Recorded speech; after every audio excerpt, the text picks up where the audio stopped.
1850년대에 수많은 사람들이 미국의 서부에 있는 캘리포니아에 금이 난다고 해서 몰려든 일이 있었습니다.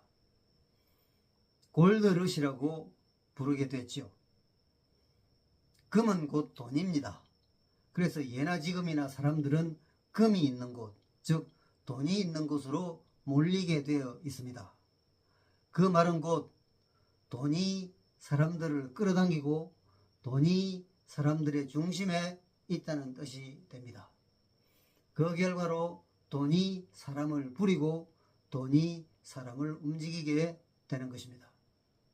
자, 세상은 그런데 하나님께서는 우리들에게 이 문제에 관해서 뭐라고 가르치고 계십니까?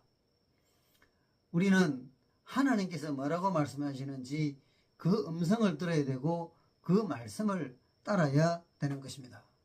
하나님께서 말씀하시는 것의 한 부분이 디모데전서 6장 10절에 있습니다.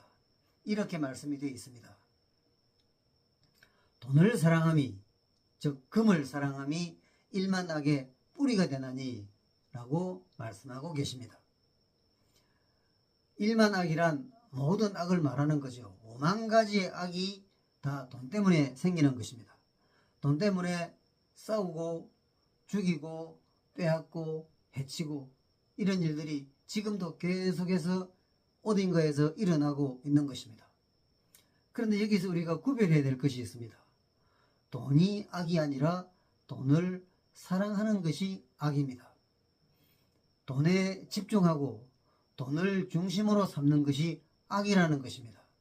그래서 돈을 사랑함이 일만 악의 뿌리라고 하나님께서 말씀하시는데, 이 말씀을 진정성 있게 받아들이는 그런 신자가 된다면 얼마나 그 신자를 하나님께서 사랑하시겠습니까?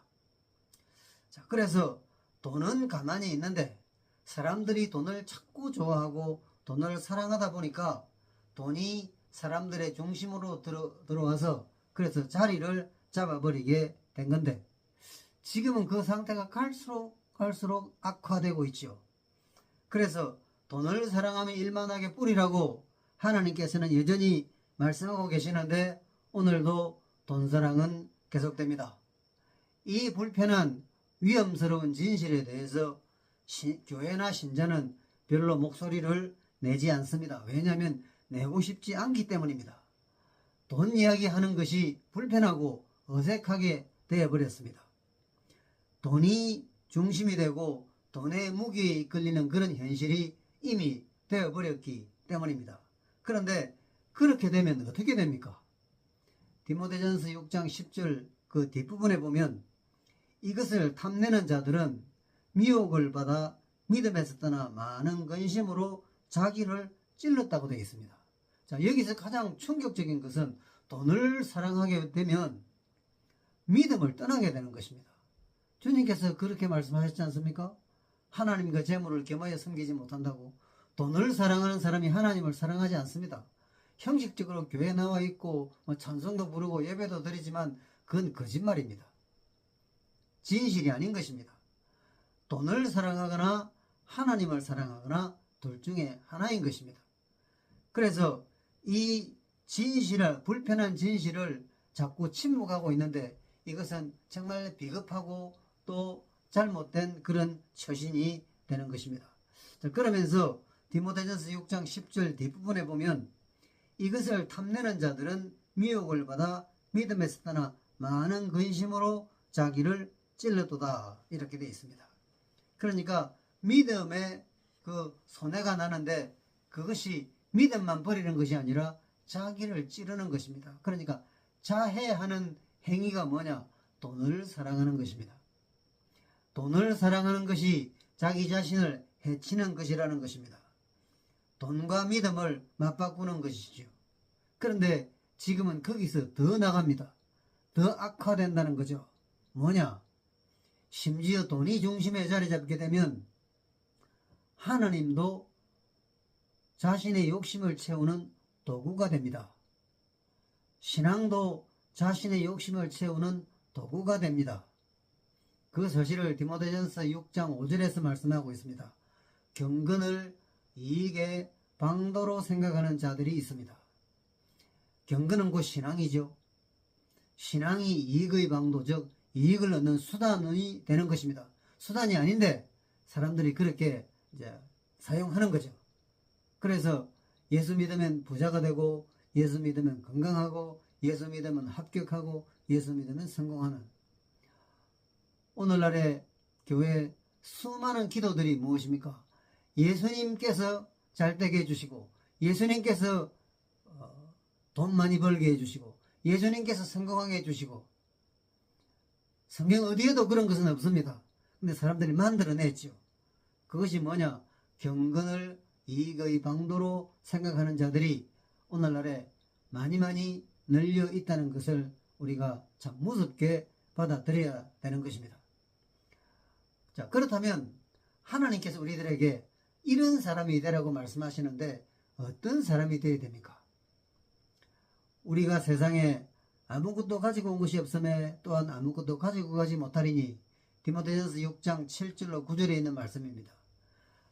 그렇죠. 아무것도 가지고 오지 않았습니다. 그렇기 때문에 아무것도 가지고 가지 못합니다. 그리고 우리가 먹을 것과 입을 것이 있은즉 족한 줄로 알 것이니라. 이 명령입니다. 먹을 것과 입을 것은 부유한 게 아니죠. 그런데 생존에 필요한 것이 먹을 것과 입을 것입니다. 그것만 있으면 족하지 않지요. 그런데 족한 줄로 알라고 했습니다. 족한 줄로 인정하고, 족한 줄로 받아들이고, 족한 줄로 그렇게 따르라는 것입니다. 하나님, 이만큼이 더 있어야 됩니다. 하나님, 저만큼이 더 있어야 됩니다. 그리 하지 말라는 것입니다. 하나님께서 오늘 내게 주신 만큼, 지금 내게 주신 만큼을 가지고 감사하면서 족한 줄로 알아가는 그런 사람이 되라고 하나님께서는 말씀하십니다. 그런데 그러지 않고 부활이 하는 자들이 되면, 돈을 사랑하는 자들이 되면 어떻게 됩니까? 시험과 올무와 여러 가지 어리석고 해로운 욕심에 떨어지는데 그 결말이 뭐냐? 사람으로 파멸과 멸망에 빠지는 것이라, 이렇게 되어 있습니다. 여러분, 하나님께서 이렇게 말씀하십니다. 파멸과 멸망에 빠진다고 하는데 그래도 여전히 먹을 것과 입을 것이 있은즉 족한 줄로 알 것이니라. 이건 못하겠어. 난 돈이 좋아. 돈을 사랑하겠어. 돈이 내 중심이야. 아직도 그렇게 하시겠습니까? 부활이 하는 자들로서 살아가시겠습니까? 아니면 먹을 것과 입을 것이 있은즉 족한 줄로 아는 사람들로 살아가시겠습니까? 우리 주님께서는 지금 우리들에게 기대하고 계십니다. 원하고 계십니다. 무엇입니까? 부활이 하는 자들로서 살아가려 하지 말고 먹을 것과 입을 것이 있은즉 족한 줄로 아는 자들로 살아가기를 바라는 것입니다. 먹을 것과 입을 것이 있은즉 족한 줄로 아는 사람들은 돈이 많아도 그 돈에 종이 되지 않습니다. 돈을 사랑하지 않기 때문입니다. 돈을 열심히 벌어서 많은 액수의 돈을 가지더라도 그 사람은 돈의 무게를 따르지 않습니다. 인생의 가치를 돈의 액수에서 찾지 않는다는 것입니다. 그 사람은 어떤 형편에서도 만족할 줄 아는 사람들입니다. 이 말씀을 듣는 많은 분들이 언짢게 생각하시거나 불편하게 생각하실 것입니다. 이런 설교를 누가 잘 할까요? 이런 말씀을 오늘날의 그리스도인들이 즐겨 대할까요? 저는 그렇지 않을 거라고 생각이 됩니다. 왜 이런 생각이 드는지 저도 마음이 슬픕니다. 하지만 여전히 하나님의 말씀은 살아있습니다. 부활이 하는 자들로 살아가시겠습니까? 그런다고 부자가 되는 거 아닙니다. 아니면 먹을 것과 입을 것이 있으니 족한 줄로 아는 자로 살아가시겠습니까? 주님께서 저와 여러분에게 어떤 사람이 이 마지막 때에 되라고 하십니까? 부활이 하는 자들이 아닙니다. 내가 좀 더 잘 살아야 되겠어. 내가 좀 더 가져야 되겠어. 제발 그러지 마십시오. 그런다고 부자 되지 않습니다. 하나님께서 우리 필요의 만큼 채워주시는 것입니다. 먹을 것과 입을 것이 있은즉 족한 줄로 아는 그런 수준 있고 그런 품위 있고 그런 격조 있는 그런 믿음의 사람들로 주님의 사랑과 인정을 받으시고 여러분의 남은 때를 살아가는 복된 귀한 신자가 되시기를 바랍니다.